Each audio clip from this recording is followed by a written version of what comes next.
Suman TV ప్రేక్షకులకి నమస్తే. So ఈరోజు చాలా ఇంట్రెస్టింగ్ టాపిక్ గురించి మనం మాట్లాడబోతున్నాం. ఎస్, ఇప్పుడు మామూలుగా మనకి ఎప్పుడైనా ఒక కొత్త ఇల్లు తీసుకోవాలన్నా, ఒక ఇల్లు కట్టుకోవాలన్నా, లేకపోతే ఒక ఇల్లు షిఫ్ట్ అవ్వాలన్నా కానీ మనం వాస్తు చూయించుకుంటాం. అప్పుడు ఏం చేస్తాం? వాస్తు పండితుల్ని పిలుచుకుంటాం, అవునా? అదే ఒకవేళ మీ జాతకం చూయించుకోవాలంటే ఆస్ట్రాలజర్ని పిలుచుకుంటాం.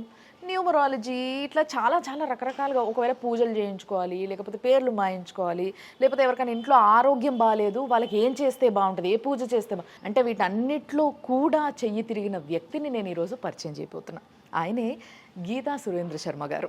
ఈయన MA in astrology and also in vastu, అంతేకాకుండా న్యూమరాలజీ, వీటితో పాటు వారాహి ఉపాసకులు ఆయన. సో ఆయన్ని ఈరోజు మనము మన దగ్గరికి ఎందుకు తీసుకొచ్చామంటే, ముఖ్యంగా ఒక ఫ్లాట్ చూడంగానే మనం ఏమనుకుంటాము, ఈస్ట్ ఫేసింగ్ అయితే ఎవరికైనా బాగానే ఉంటుంది. కానీ నిజానికి ఈస్ట్ ఫేసింగ్ ఉంటే సరిపోద్దా? ఈస్ట్ ఫేసింగ్లో వాస్తు విశేషాలు ఎట్లెట్లా చూసుకోవాలి, అసలు మినిమం ఏంటి, అసలు ఈ మినిమం నాలెడ్జ్ అనేది చాలా ఇంపార్టెంట్. సో దీన్ని స్పష్టంగా మనకి తెలియజేయడానికి ఈరోజు సురేంద్ర శర్మ గారు ఉన్నారు మనతో పాటు. ఆయన లోపల తీసుకెళ్తూ ఒకసారి ఆ ఇల్లు ఏంటి, ఆ పరిస్థితులు ఏంటి, ఏవేవి ఎక్కడెక్కడ ఎట్లెట్లు ఉండాలి, కరెక్ట్గా ఉన్నాయా లేదా, ఇవన్నీ చూద్దాం అనమాట. నమస్తే అండి. శ్రీమాత్రే నమః. బాగున్నారా? చాలా బాగున్నాను తల్లి. సో మీరు వాస్తు చెప్తే చాలామంది బాగున్నారని విన్నా నేను. సో దానివల్ల ఈరోజు అసలు మినిమం వాస్తు నాలెడ్జ్ అనేది ఒకటి ఉండాలి ప్రతి ఒక్కరికి అనే ఒక ఉద్దేశంతో మా ప్రేక్షకులందరి కోసము మీరు చెప్పే ఈ వాస్తులో ఏవైతే మెలకువలు ఉంటాయో కొన్ని నేర్చుకుందామని ఒక ప్రయత్నంలో మిమ్మల్ని వాళ్ళ ఇక్కడ పిలవడం జరిగింది. సో ఇప్పుడు మీరు చెప్పండి శర్మ గారు, ఇది east facing, right? East facing అనగానే నేను ఇందాక అన్నట్టుగా ఎవరైనా కానీ టక్కున తీసేసుకుందాం, బాగుంటుందిలే, వెళ్తురు బాగా వస్తుంది అనుకుంటారు. అట్లా తీసుకోవచ్చు, అందరికి సెట్ అవుతుంది అంటే? అందరికమ్మా కొన్ని నేమ్స్కు సెట్ అవ్వదు. ఓ, ఈస్ట్ ఫేసింగ్ కూడా సెట్ అవ్వదా? కొన్ని నేమ్స్ కొంతమందికి సెట్ అవ్వదు. అంటే ఈస్ట్ ఫేస్ తీసుకోవాలి అని అనుకున్న వాళ్ళు, అంటే రాజకీయ నాయకులకు బాగుంటుంది బాగా. అంటే మనం పలుకుబడి కావాలి, ఇప్పుడు వ్యాపారం చేయాలి, ఇలాంటి వాళ్ళకు ఈస్ట్ ఫేస్ అంటే నలుగురిలో పేరు ఉండాలి. ఇప్పుడు మీరు యాంకర్ గా పేరు ఉండాలి. సో నేను ఇప్పుడు ఇది అంటే నేను పలానే దానికి పోటీ చేస్తున్నాను అంటే దానిలో యూనియన్స్ అలాంటివి ఉంటాయి కదా జాబ్లలో, అంటే మంచి జాబ్ రావడానికి, గవర్నమెంట్ జాబ్ రావాలని, లేకపోతే జాబ్ లో మంచి ప్రమోషన్స్ రావాలని, ఇలాంటి వాళ్ళకు 100% ఈస్ట్ ఫేస్ బాగుంటుంది. ఓకే, సో ఇప్పుడు ఫస్ట్ గడప దగ్గర నుంచి మొదలు పెడదాము. తప్పకుండా. నాకు తెలిసిన మినిమం వాస్తుని నేను మీ పైన రుద్దడానికి ప్రయత్నిస్తుంటా అప్పుడప్పుడు, మీరు ఏమనుకోకుండా అది కరెక్టా కాదా చెప్పండి, నా డౌట్లు అనమాట అవన్నీ బేసిక్ గా. సో ఇప్పుడు యాక్చువల్ గా ఇది నార్త్ ఈస్ట్ కార్నర్ అంటారు కదా, ఈ నార్త్ ఈస్ట్ కార్నర్ లో చాలా మంది చెట్లు పెట్టుకుంటారు, ఇట్లా బాల్కనీ వస్తాయి, పెట్టుకోవచ్చా? ఈ సైడ్ అంతా చెట్లు బరువు. అమ్మ స్టార్టింగ్ ఎంట్రీ అవుతున్నప్పుడు అంటే ఇదంతా మన ప్లేసే, ఓన్లీ మనకు అంటే ఇటువైపు బరువు పెట్టుకోవద్దు, ఇటువైపు బరువు పెట్టుకోవాలి, అట్లా పర్టికులర్ గా చూసుకోవద్దు. ఓకే, మామూలుగా వాస్ ఎలా ఉంది. ఇప్పుడు చెప్పులు పెట్టారు మీరు ఇక్కడ, అంటే చెప్పులు గుమ్మానికి ఆనుకోవద్దు. ఓకే, ఇప్పుడు మనం గుమ్మాన్ని ఏమంటాము, లక్ష్మీదేవిగా పూజ. అవును, లక్ష్మీదేవి దగ్గర చెప్పులు పెడితే అవును దూరం పెట్టుకోవాలి. ఇంకోటి అమ్మ ముగ్గేస్తూ ఉంటారు. అవును, ఇప్పుడు ముగ్గు మీరు ఎలా వేసారు, చాక్ పీస్తో వేసారు.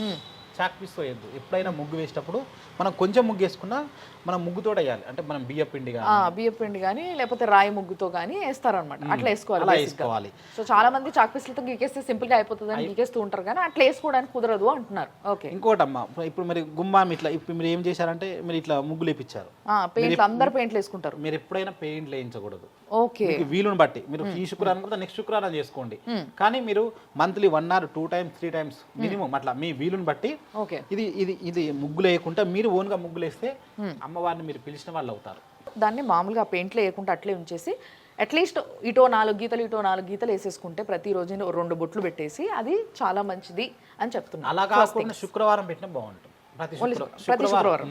ఇంకొకటి అమ్మ ముగ్గులు వేసేటప్పుడు శంకు, అంటే కొంతమంది ఇళ్లలో చూసాను శంకు చక్రాలు అమ్మవారిని ఇలాంటివి వేస్తూ ఉంటారు. అంటే ఇప్పుడు మనము శంకు చక్రాలు అంటే ఎవరికి రూపము, శ్రీవారికి రూపం. అవును, అంటే మనం వచ్చిపోతూ ఉంటాం, తొక్కుతూ ఉంటారు ఇంకా. సో అది మనకు పాపం కదా, దేవుళ్ళనే వేసేస్తుంటారు డైరెక్ట్ గా. సో అలా వేయకుంటుంటే బాగుంటుంది అని ముగ్గులానే వేయాలి. ఎస్ అంతే. నేను పెద్ద పెద్ద ఇల్లు కట్టుకున్న వాళ్ళని కూడా చూసిన, అట్లా పెద్ద తులుసుకోట కరెక్ట్గా ఇట్లా గుమ్మానికి ఎదురుగా పెట్టుకుంటారు. అట్లా పెట్టుకోవచ్చా?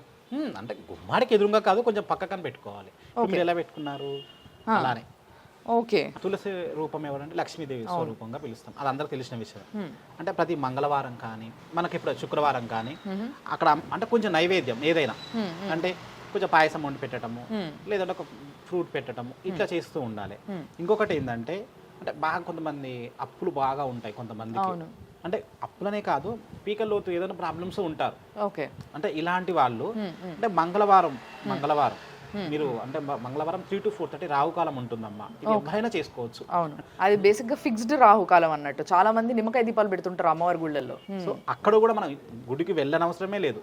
తులసి అమ్మవారి దగ్గర మనము ఒక 5 దీపాలు 11 దీపాలు అంటే నిమ్మకాయ దీపాలు నిమ్మకాయ దీపాలు మంగళ చండి పారాయణం అని ఉంటుంది. ఓకే. మీరు నెట్లో కొట్టిన దొరుకుతుందమ్మా. ఈ ప్రాబ్లం నుంచి మేము బయటపడాలి అమ్మవారు అనుకొని. మరి ఈ రోజుల్లో అందరూ జాబులు చేసుకునే వాళ్ళు, ఆ మధ్యాహ్నం 3-4 సమయం అనేది అసలు చాలా కష్టం వాళ్ళకి. అది ఎటుగాని సమయం. ఆఫీస్లో అప్పుడే లంచ్ అయిపోయి మళ్ళీ పనికి ఎక్కుతూ ఉంటారు. శుక్రవారం అయితే 10:30 to 12 వరకు ఉంటుంది. సోమవారం పెట్టండి.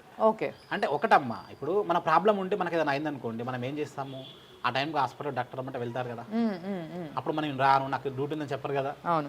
అలాగే మీకు ఏదైనా ప్రాబ్లం నుంచి బయటపడాలి అని అనుకున్న వాళ్ళు ఎవరైనా సరే మంగళచండి పారాయణం చేస్తూ ప్రతి మంగళవారము 3 to 4:30 మధ్యలో రాహుకాలంలో పెడితే చాలా మంచిది. అలా వీలు పడని ఎడల అంటే మీరు సండే రోజు ఖాళీ ఉంటారు కదా, సండే రోజు అయినా కూడా 4:30 నుంచి 6 వరకు ఉంటుంది రాహుకాలం. సోమవారం అయితే 7:30 నుంచి 9 వరకు ఉంటుంది. ఎక్కువ ఉపయోగం ఏంటంటే మంగళవారం పెడితే మనకున్న దోషాలన్నీ సకల దోషాలు వెళ్ళిపోతాయి. ఈ ప్రాబ్లం నుంచి నేను బయటపడాలి అని అనుకున్న వాళ్ళకు అసలు ఎంత పెద్ద ప్రాబ్లం అయినా అద్భుతంగా పనిచేస్తుంది రెమెడీ. 100% తులసి అమ్మవారి దగ్గర ఆ రెమెడీ చేసుకుంటే మంచిగా ఉంటుంది. ఒకటమ్మా, ఇప్పుడు తులసి అమ్మవారి దగ్గర మనం లక్ష్మీదేవిగా స్వరూపంగా భావిస్తాం కాబట్టి పక్కన చెప్పులు పెట్టడము, అక్కడ ఏదైనా పెట్టకూడదు వస్తువులు పెట్టడము, బరువు పెట్టడము, అమ్మవారికి తాకిచ్చినట్టు పెట్టకూడదు. ఓకే. అమ్మవారు మనకి ఎంత పెరుగుతుంటే ఇప్పుడు మనం ఏం చేస్తాము, భర్తనే మనం దైవంగా భావిస్తాం. తులసి అంటేనే ఆ విధంగా కదా. అట్లా మళ్ళీ ఇంకోటి ఏంటంటే కొంతమంది ఇళ్ళలో చూశానమ్మా, అంటే మెడలో లేకుండా లేకుండా అట్లా తిరుగుతూ అలా చేసినా కూడా పాపమే. ఓకే. అలాగా ఏ చేసినా కూడా మనకు మొదటి నుంచి శాస్త్రాలు ఎలా చెప్తున్నాయో మనం చేసిన ఒక 5 minutes 10 minutes అయినా కూడా మంచిగా చేస్తే బాగుంటుంది. తెలియని వాళ్ళు ఎవరైనా ఉంటే మాత్రం ఇలాంటివి పాటించండి. మీకు ఏమైనా కష్టాలు లేకపోతే ఏదైనా తీరని కోరికలు ఉంటే వీటితో పూర్తయిపోతాయి అన్నమాట. సో మనం లోపలికి వెళ్దాం. శ్రీమాత్రే నమః. సో ఈ హాల్ చూసి ఒకసారి ఫస్ట్ ఈ వాస్తు ఓకేనా, కరెక్ట్ అంటారా? బ్రహ్మాండంగా ఉందమ్మా. టీవీ ఉండాల్సిన చోట ఉంది, సోఫా సెట్లు కానీ ఉండాల్సిన చోట ఉన్నాయి. ఓకే, ఇంతవరకు ఓకే. సో సౌత్ వైపు టీవీ ఉంది, ఇటు నార్త్ వైపు కూర్చొని చూస్తూ ఉంటారు. సో ఇదంతా ఓకే అంటున్నారు. మరి దీని తర్వాత నెక్స్ట్ ఈ ముందుకు వస్తే కిచెన్ చూడాలి. ఫస్ట్ కిచెన్ చూడాలంటారా? ఈ డైనింగ్ హాల్ దీంతో సంబంధం లేదంటారా? అంటే మన వీలు బట్టి ఇప్పుడు మీది పెద్దగా ఉంది, కొంతమంది చిన్నగా ఉంటుంది. ఈ హాల్ అయితే మంచిగానే ఉంది, వాస్తు ప్రకారమే ఉంది. ఓకే. సో వీళ్ళు ఇక్కడ కృష్ణుడిని పెట్టుకున్నారు. సో ఇది నార్త్ ఫేసింగ్ పెట్టుకోవచ్చా? దేవుని ఎక్కడైనా పెట్టుకోవచ్చు అంటారా? ఇక్కడ రూపంలోనే ఏం లేదమ్మా. ఓకే. అసలు దేవుని గుడి ఇక్కడ ఉంది కదా. అసలు దేవుడిదేమో ఇక్కడ ఉంది. దేవుని గుడి అంటే కిచెన్ పక్కనే ఉండాలి కాబట్టి దేవుని గుడి కిచెన్ కంటే చిన్ననే ఉంది, చాలా బ్రహ్మాండంగా ఉంది. ఇంకొకటి వీళ్ళు ఇక్కడ వచ్చేసి ఓపెన్ కిచెన్ పెట్టారు. సో ఇప్పుడు చాలా మందికి ఇది ఫ్యాషన్ అయిపోయింది కదా. బ్రహ్మాండంగా ఉందమ్మా. కిచెన్ విషయం లేదు కానీ ఇక్కడ కుబేర దీపం పెట్టుకోండి. అక్కడ కొంతమంది వీళ్ళు చూడండి యంత్రాలు అవన్నీ పెడుతూ ఉన్నారు. ఇట్లా యంత్రాలు అలాంటివి పెట్టకూడదు. అసలు యంత్రాలని లోపలికి రానివ్వకూడదు ఎవరింట్లోనైనా సరే. ఓకే. మనకేముంది, మనకు అన్ని దేవుళ్ళు నిత్య పూజలు చేసుకుంటాం. రెగ్యులర్గా ఏంటంటే ప్రతి మంగళవారము శుక్రవారము మనకు కొంచెం పసుపును కొంచెం ఉప్పు వేసేసి తుడుచుకుంటే సరిపోతుంది. అక్కడ కుబేర దీపం అని ఉంటుంది, కుబేర దీపం పెట్టుకోవాలి. బేసిక్ గా ఇది ఈ కిచెన్ ఇట్లా ఈ విధంగా సదురుకుంటే ఓకే అంటారా? బ్రహ్మాండంగా ఈ కిచెన్ 100% వాస్తు. అయితే ఈ కిచెన్ లో వచ్చేసి ఇటువైపు నైరుతి, అంటే కిచెన్ కూడా ఒక వాస్తు ప్రకారం చూసుకోవాలి. ఆ కిచెన్ లో నైరుతి వైపు ఇటువైపు ఉంటుందో ఆ నైరుతి ఇటువైపు బరువు పెట్టాలి. తెలియకుండా ఇప్పుడు కొంతమంది ఏం చేస్తారంటే ఆ బరువును తీసి మధ్యలో పెట్టేస్తారు. అవును, ఇక్కడ బయట అందుబాటులో ఉంటుంది కదా అని. అలా కాదు, ఎక్కడ పెట్టాల్సిన చోట అక్కడే పెట్టాలి. అంటే దీంట్లో నైరుతిలో ఎక్కువ బరువు పెట్టడం వల్ల అంటే మీకు తెలియకుండానే ఇట్లా పెట్టుకోకపోవడం వల్ల ఏంటంటే మీకు తెలియకుండా డబ్బు ఖర్చు అవుతుంది. ఇలా పెట్టడం మీ డబ్బు ఆగుతుంది. ఓకే. సో కిచెన్లో మొత్తం రైట్ సైడ్ ఎప్పుడైతే మీరు ఈస్ట్ ఫేసింగ్లో కిచెన్లోకి వచ్చినప్పుడు ఇట్లా ఎంటర్ అయిన తర్వాత రైట్ సైడ్ అంతా కూడా నైరుతి అనడం జరుగుతుంది. అటువైపు బరువు ఎక్కువగా ఉండాలని చెప్తున్నారు గురుగారు.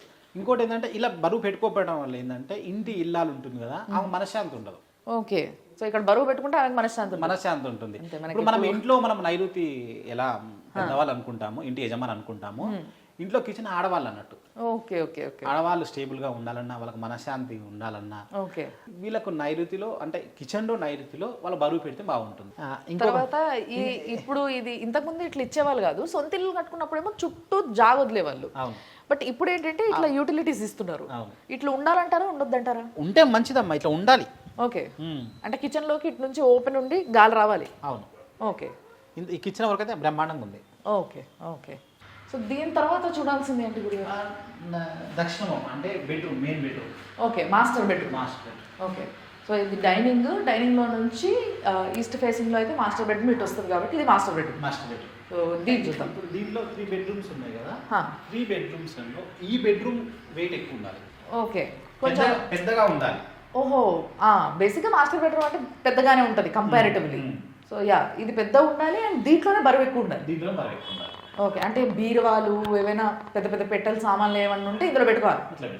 ఓకే, కానీ ఇప్పుడు అంతా కబర్డ్లు అయిపోయినాయి కదా, అన్నిట్లో సమానంగా కబోర్డ్స్ ఎక్కువ చేయించుకోవాలి. ఓకే ఓకే, మిగతా వాటితో పోలిస్తే మళ్ళీ ఏంటంటే మనం ఏం చేస్తాము, లక్ష్మీదేవి అంటే మనం బంగారం కానీ అమౌంట్ కానీ మనం ఏం చేస్తాము ఈ రూమ్లోనే పెట్టుకోవాలి. Okay okay. మరి కొంతమంది ఏం చేస్తాం తెలియకుండా వెళ్ళి దేవుని కూడా పెట్టుకుంటారు. అవును అవును, అట్లా పెట్టకూడదు. ఓకే, దీంట్లోనే దక్షిణ వైపు అంటే కుబేరు కలుప దేవుడు నైలు. అవును, అంటే కుబేరుని మనం ఎప్పుడు పూజిస్తూ ఉంటే మనకు ఆ డబ్బులు ఖర్చు కానివ్వకుండా చేస్తూ ఉంటాడు. ఇంకా తీసుకెళ్ళినా కూడా ఇంకా దానికి రప్పిస్తూ ఉంటాడు. అంటే ఇప్పుడు ఫర్ ఎగ్జాంపుల్ ఈ దీంట్లో దక్షిణం అంటే అటు కార్నర్ సౌత్ అంతే కదా, సో ఇటువైపున బరువు ఎక్కువ పెట్టుకోవాలి. కలిసి వస్తుంది. అక్కడ ఏంటంటే కొంతమంది ఏం చేస్తారంటే డబ్బులు తీసుకుని వెళ్ళి తక్కువ ఉన్నాయి కదా అందులో వేసేస్తాం. అవును అవును. అంటే లక్ష్మీదేవిని ఎప్పుడు కూడా మనము ఎంత మంచిగా చూసుకుంటే అమ్మవారు మనకు అందజేస్తారు. అంటే మనం ఎప్పుడు పెట్టిన 10 రూపాయలు కూడా ఇట్లా విడిగా పెట్టాలి. అంటే మంచిగా మనం బట్టలు మనం తీసుకుంటాం, డబ్బులు కూడా అట్లా కౌంట్ చేసుకుని ఇంత ఉన్నాయి ఓకే పెట్టేటప్పుడు ఒక 10 నిమిషాలు అమ్మవారు అట్లా మొక్కుని అట్లా వేస్తుంటే వాళ్ళతో శుభప్రదంగా ఉంటుంది, నిత్య నిలువ ఉంటుంది అమ్మవారు. Okay okay. And bathroom facing ఎట్లా ఉండాలంటారు ఈ బెడ్రూమ్స్లో?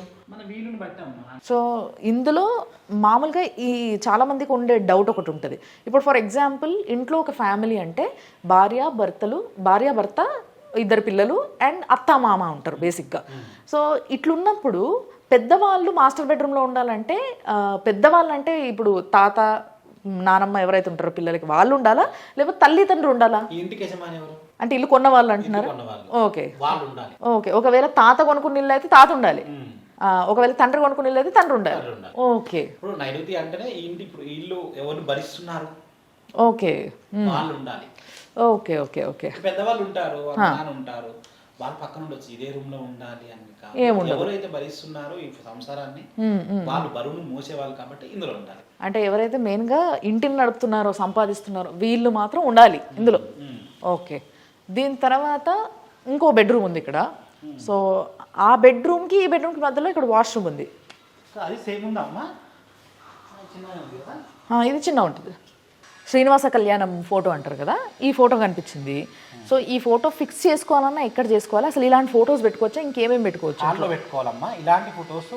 అంటే శ్రీనివాస కళ్యాణం మంచిదే, కానీ ఎక్కువ శ్రీరాముని పట్టాభిషేకం ఫోటో పెట్టుకోవాలి. పట్టాభిషేకం అయితే ఇంకా మంచిది. ఓకే. అంటే పట్టాభిషేకం ఫోటో పెట్టుకోవడం వల్ల ఏంటంటే విడిపోయిన వాళ్ళు కలవటం, అక్క చెల్లెలతో కొంచెం వాళ్ళు కలవటము, ఇంకా మీకు రావాల్సిన ఇంకేమైనా ఉన్నా కూడా అమౌంట్ రావటము, మీ గురించి ఎక్కువగా గొప్పలు చెప్పుకోవటము. ఓకే. ఇలాంటి పట్టాభిషేకం అంటే చాలా మంచిది అన్నట్టు. ఆ ఫోటో పెట్టుకున్న వాళ్ళు నేను కొంతమందికి చెప్పాను, పెట్టుకున్న వాళ్ళు విడిపోయిన వాళ్ళు కలిశారు. కొంతమంది తెలిసిన వాళ్ళకి ఏం చేస్తారంటే బెడ్రూమ్ లో కూడా దీపారాధన చేస్తుంటారు. అయ్యో చూశాను. అంటే అది తెలియక. ఓకే. అలాంటి దాంట్లో అట్లా చేయకూడదు. మనకి ఏదైనా ఒకవేళ ఇప్పుడు మీకు దేవుని గుడి ఉంది కాబట్టి పెట్టారు, అలా లేకపోతే చక్కతో చేయించుకొని పెట్టుకోండి టెంపుల్ లాగా. అవును. అది ఎక్కడ మనం ఆజ్ఞాన పెట్టుకునే లేదు, మీకు ఉంటే ఈశాన్యంలో పెట్టుకునే లేదు. పెట్టుకొని మీరు చూసేటప్పుడు తూర్పు వైపు చూస్తే బాగుంటుంది, లేదా ఉత్తరం వైపు చూసినా బాగుంటుంది. Okay okay.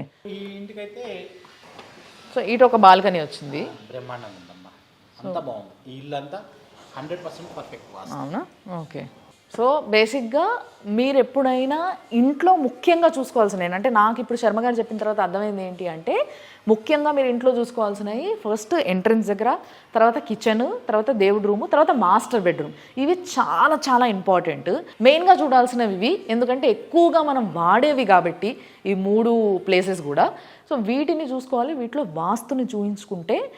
అండ్ వాస్తుతో పాటు మీ ఇంట్లో ఇప్పుడు ఎవరైతే యజమానులు ఉంటారో వాళ్ళ వైఫ్, భార్య, పిల్లలు, సో వీళ్ళకి ఆస్ట్రాలజీ అంటే మనకి మీ జాతకం ఎట్లుంది, అండ్ మీ పేరేంటి, మీ పేరుకి తగ్గట్టుగా మీ వాస్తు ఉందా లేదా, అంతేకాకుండా మీ న్యూమరాలజీ అంటే బేసిక్గా బర్త్డే డేట్ పైన న్యూమరాలజీ చూస్తారు. సో ఇది ఎట్లుంది, సో వీటన్నిటినీ కలిపి ఒక్కళ్ళ దగ్గర చూయించుకునే ఏకైక ఛాన్స్ కొట్టేయాలి అని అంటే మీరు గీతా సురేంద్ర శర్మ గారు మాత్రమే ఈ పని చేయగలుగుతారు. సో మీరు కూడా ఒకవేళ ఇదే విధంగా వాస్తు చూయించుకోవాలి, మీకు తగ్గట్టుగా మీ ఇల్లు ఉంటే మీకు ఇంకా కలిసి వస్తుంది, మీరు రేపు ఇంకా ఎదగాలి అన్న ఆలోచన ఉన్నవాళ్ళు తప్పకుండా ఆయనకు మీరు కాంటాక్ట్ అవ్వచ్చు. సో ఏ విధంగా అనంటే కింద మీకు స్క్రీన్ పైన ఆయనకు సంబంధించిన నంబర్లు కనిపిస్తూ ఉంటాయి. సో అదే నెంబర్కి కాల్ చేయొచ్చు, ఆయన మాట్లాడతారు. తర్వాత అపాయింట్మెంట్ తీసుకొని మీరు వెళ్ళి కూర్చొని మీకు కావాల్సిన డౌట్స్ అన్నీ క్లారిఫై చేసుకోవచ్చు. అది సంగతి. చూస్తూనే ఉండండి సుమన్ టీవీ.